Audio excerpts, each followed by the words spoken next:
In this presentation, we look at a popular artist from Norway and his brilliant landscape painting, particularly his extraordinary painting of rivers and streams.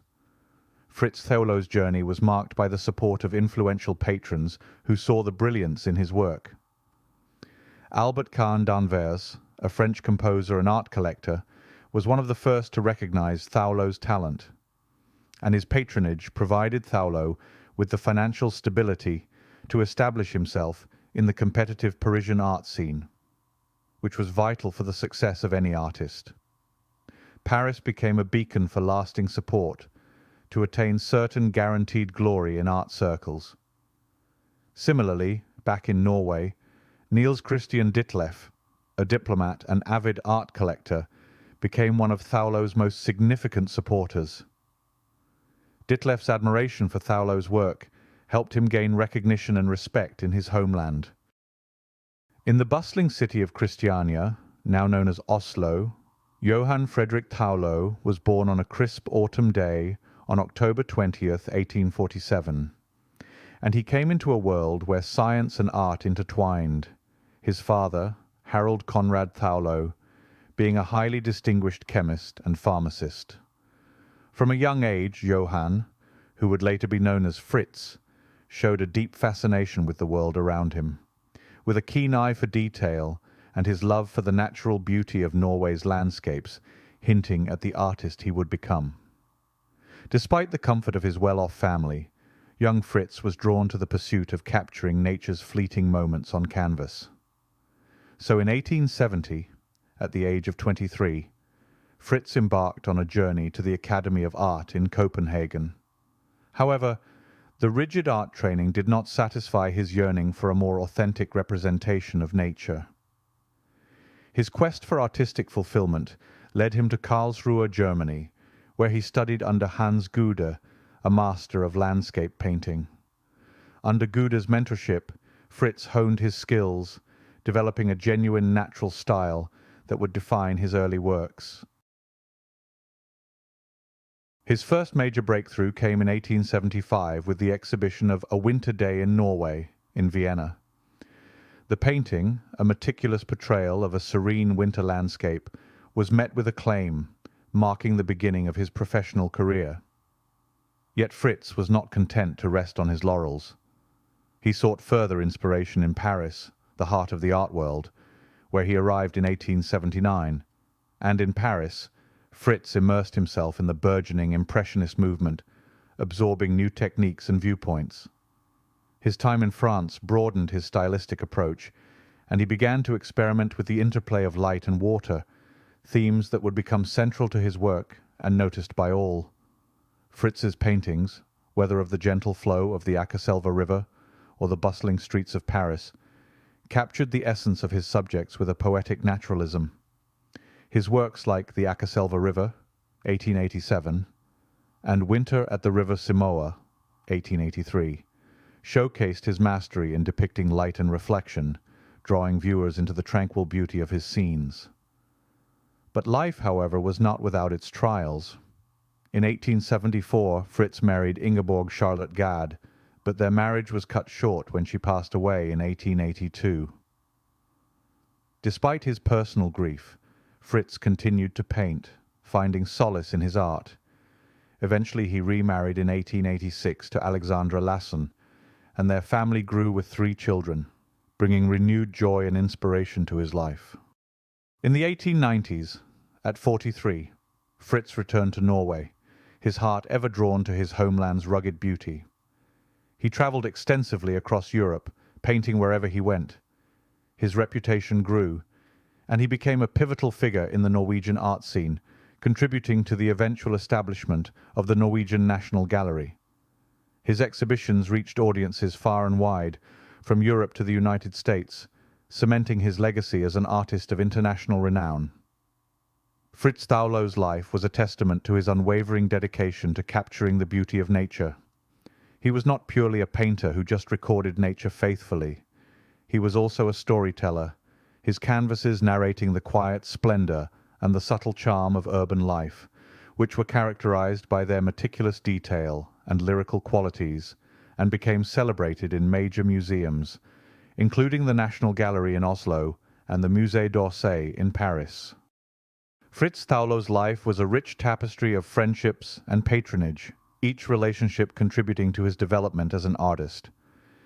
The camaraderie with fellow artists like Monet, Skredsvig, and Erik Werenskiold provided him with a continuous source of inspiration and challenge, permitting him to refine his technique and expand his vision. It was a time of unparalleled creativity in artistic circles. Pictures were intellectually analyzed, written about, and compared. The wide variety in directions became an endless source for art lovers worldwide, a chance to get educated in the broadest sense, of the visual world being unveiled. The support from patrons like Albert Kahn Danvers, Niels Christian Ditlev, Fridtjof Nansen, the Norwegian National Gallery, and Johan Sørensen offered him the financial stability and encouragement he needed to pursue his passion without restraint. These relationships allowed Thaulow to travel, experiment, and ultimately create a body of work that captured the serene beauty of the natural world with unparalleled depth and realism. Through his wide-ranging compositions, Frits Thaulow left an indelible mark on the art world, his paintings a timeless reflection of his artistic journey and the friendships and support that shaped it. During his years in Paris, Frits Thaulow found himself surrounded by a circle of illustrious artists who would become lifelong friends and sources of inspiration. Among them, as mentioned earlier, was Claude Monet, the French Impressionist, whose revolutionary use of light and colour deeply influenced Thaulow. The two artists often engaged in spirited discussions about technique and the play of light on water, with Monet's radiant reflections of shimmering colour being a profound influence in Thaulow's own works. And then there is the figure painter Erik Werenskiold, known for his naturalism in illustrations and paintings, who was another close friend. It was Thaulow and Werenskiold's shared interest in depicting rural life and pastoral scenes that created a bond that extended beyond their art, forming a deep and lasting friendship. Frits was an engaging and impressive figure, as can be seen by several of the portraits of him by fellow artists like this one by esteemed painter Carolus Duran. We have an account by one of the Scots painters upon meeting Frits at a French assembly. He states, "But one indelible impression remains, one gigantic figure towering above all my confused recollections, one dominating personality out of all that rabble, Frits Thaulow of Christiania, now Oslo.